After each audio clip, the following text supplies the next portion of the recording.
Hello friends, आज हम बात करेंगे कि अक्षांश रेखाएं क्या होती हैं। अक्षांश रेखाओं के बारे में हम बात करेंगे। तो सबसे पहले हम परिभाषा देख लेते हैं इनकी।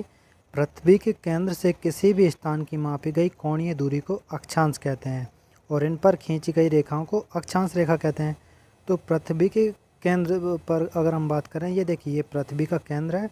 तो यहाँ से हम कोणीय दूरी देखेंगे। हम यहाँ पर एक सीधी रेखा खींच लेते हैं और कोणीय दूरी देखेंगे तो हम इस स्थान की अगर कोणीय दूरी देखते हैं यहाँ पर, तो ये देखिए ये वाला जो स्थान है। अब हम यहाँ से इसकी कोणीय दूरी देखेंगे। ये अगर मान लीजिए ये 30 डिग्री बनती है तो हम इसको 30 डिग्री का अक्षांश कहेंगे। ऐसे ही हम इस ओर भी देखेंगे इसका, अगर इस ओर भी ये 30 डिग्री बनता है तो इसको भी हम 30 डिग्री का अक्षांश कहेंगे। तो दोनों स्थानों को जब आपस में मिला दिया गया तो इसको 30 डिग्री की अक्षांश रेखा कहेंगे। यानी कि पृथ्वी का ये जो केंद्र है, इस केंद्र से किसी भी स्थान की मापी गई कोणीय दूरी को अक्षांश कहेंगे। ये 2 पॉइंट अक्षांश है और इन दोनों अक्षांशों को एक समान अक्षांश को मिलाने वाली रेखा को अक्षांश रेखा कहते हैं। तो अक्षांश रेखा होती है वो जो पृथ्वी के केंद्र से किसी भी स्थान की मापी गई कोणीय दूरी को हम अक्षांश कहते हैं और इन अक्षांशों पर खींची गई रेखा को अक्षांश रेखा कहते हैं।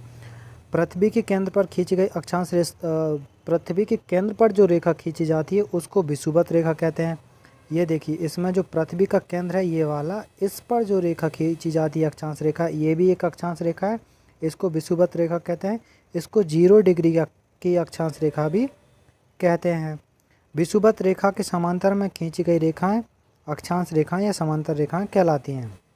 ये देखिए यहाँ पर ये जो रेखा है इसको अक्षांश रेखा कहते हैं। इसको हम इक्वेटर भी कहते हैं। इसके समांतर में जो रेखा खींची जाएंगी, इसके नीचे खींची जाएंगी, इसके ऊपर खींची जाएंगी, जो भी इसके समांतर में खींची जाएंगी उन सभी रेखाओं को हम क्या कहेंगे, उनको हम अक्षांश रेखाएं या समांतर रेखाएं कहते हैं।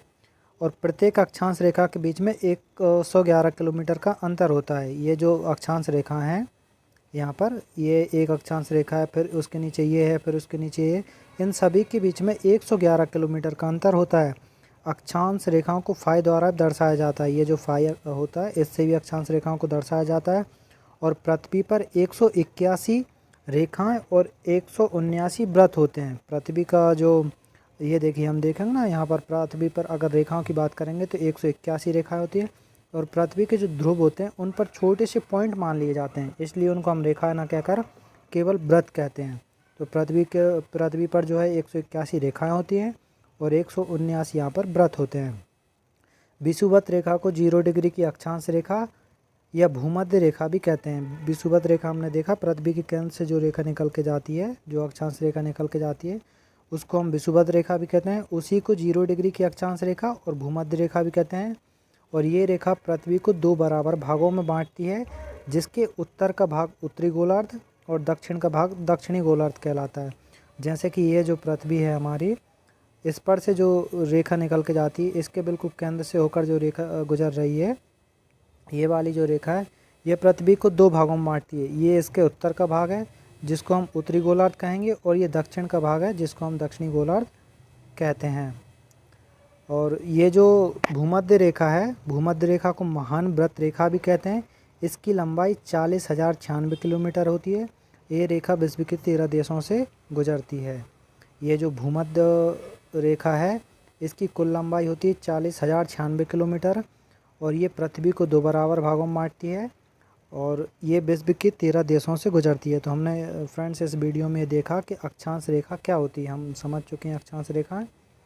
तो फ्रेंड्स आप इसी तरह की और भी इन्फॉर्मेटिव जो वीडियो हैं, आप जियोग्राफी की है, पॉलिटिक्स की है या हिस्ट्री की है, उन सभी को हिंदी में प्राप्त करने के लिए हमारे चैनल को सब्सक्राइब कीजिए और बेल आइकन को ज़रूर दबाइए कि हम जो भी वीडियो अपलोड करें उसका नोटिफिकेशन सबसे पहले आप तक पहुँचे।